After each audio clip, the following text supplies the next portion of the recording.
After I refused to give my mom my inheritance, she invited me to a family meeting. When I arrived, they had lawyers ready to force me to sign it over. But the moment they handed me the papers, I smiled and said, "Funny, I brought someone too." But as I drove home, her words echoed in my head. Something wasn't right, and I was about to find out just how far my mother was willing to go. In the car, Patricia looked over at me, concern etched on her face. "That was a threat," she said bluntly. "You heard it too, right?" I nodded, my hands tight on the steering wheel. "She's never been one to lose gracefully. Document everything from now on," Patricia advised. "Any calls, texts, emails, save them all. If she shows up at your place, record it. If anything happens to the house or your property, report it immediately." "You think she'd actually do something?" I asked, though I already knew the answer. Patricia's expression was grim. "Your father thought so. That's why he made sure the will was airtight. He was protecting you, even after he was gone." That night, I sat in my apartment surrounded by Dad's papers, insurance policies, bank statements, property deeds. Everything was in order, just as he'd left it. I found myself looking at a photo of us from my college graduation. Dad standing tall and proud in his best suit, arm around my shoulders, beaming at the camera. Mom hadn't bothered to show up that day, claiming Emily had a dance recital she couldn't miss. "I'll make you proud, Dad," I whispered to the photo. "I won't let them take what you built." I barely slept that night. My mom's words kept replaying in my head. "Take care of that house, sweetheart. You never know when accidents can happen." It wasn't just a comment. It was a threat. I tried to shake it off. Maybe she was just being dramatic, trying to scare me into second-guessing my decision. But something in her eyes told me otherwise. The next morning, I went to check on the house. I hadn't moved in yet, too many memories, but I planned to eventually. It was still my dad's place, and the thought of someone else living there felt wrong. I pulled into the driveway and immediately felt my stomach drop. The front door was wide open. I knew for a fact I had locked it. I stepped inside, my heart pounding. The house had been trashed.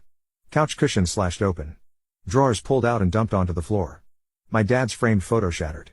And in the middle of the living room, written in red spray paint across the wall, was one word: thief. I clenched my fists. I didn't even have to guess who was behind this. I pulled out my phone and called the cops. While waiting, I checked the rest of the house.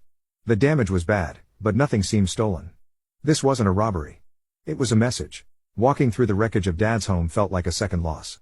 Every broken picture frame, every slashed cushion, every upended drawer was a violation. In his bedroom, I found the closet ransacked, his clothes thrown on the floor, some of them cut to pieces. His toolbox in the garage had been emptied, hammers and screwdrivers scattered across the concrete. Even the garden shed hadn't escaped, bags of soil had been ripped open, plant pots smashed.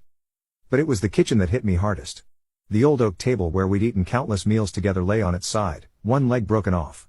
And the refrigerator door stood open, the family photos and notes that had been held by magnets now torn to confetti on the linoleum floor. I knelt down, picking up the fragments, and found a piece of a photo from my high school graduation. Just Dad's smile in one eye, the rest of it gone. That's when I felt the tears come, hot and sudden. I wasn't just crying for the damage. I was crying for the hatred behind it, the pure spite that would drive someone to destroy not just things, but memories. When the police arrived, I told them everything. The threats, the inheritance battle, the so-called family meeting. The officers took notes, asked a few questions, but I could tell they weren't going to do much. "Without security footage or witnesses, it's hard to prove who did this," one of them said. I almost laughed. Like I didn't know exactly who was responsible. I filed the report anyway. If nothing else, I wanted it on record. Then I did something I knew my mom and her little army of thieves wouldn't expect. I installed cameras. And not just a couple of cheap ones, I went all in. High definition, night vision, motion-activated cameras covering every possible entrance. The front door, the back door, the garage, even the hallway inside. Then I waited. Sure enough, they couldn't help themselves. After the break-in, I couldn't bring myself to leave the house vulnerable. I called in sick to work and spent 3 days cleaning up the mess, repairing what I could, and installing the security system. Mike came over to help, bringing tools and takeout, not asking questions when I fell silent for long stretches. "You should press charges," he said as we repainted the wall where thief had been sprayed. "With what proof?" I replied. "The cops already said they can't do anything." "Then move," he suggested. "Sell this place, take the money, and go somewhere they can't find you." I shook my head. That's exactly what they want.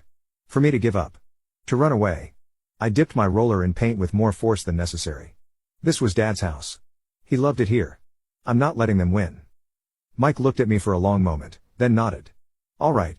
Then we fight. But smart." That night, after Mike left, I sat on the newly repaired porch steps, looking out at the quiet street. Dad and I used to sit here on summer evenings, drinking beer and talking about everything and nothing. This house wasn't just bricks and wood. It was a testament to his life, his work, his love. I wasn't about to let it go.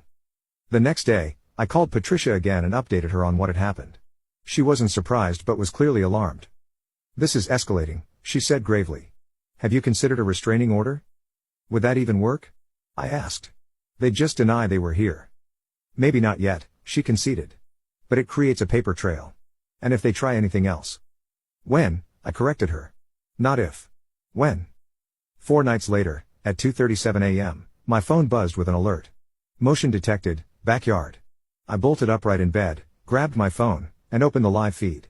And there she was, my mother, dressed in all black, creeping around my dad's house with a flashlight. But she wasn't alone. Her husband was with her, carrying what looked like a canister of gasoline.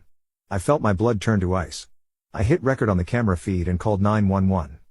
911? "What's your emergency?"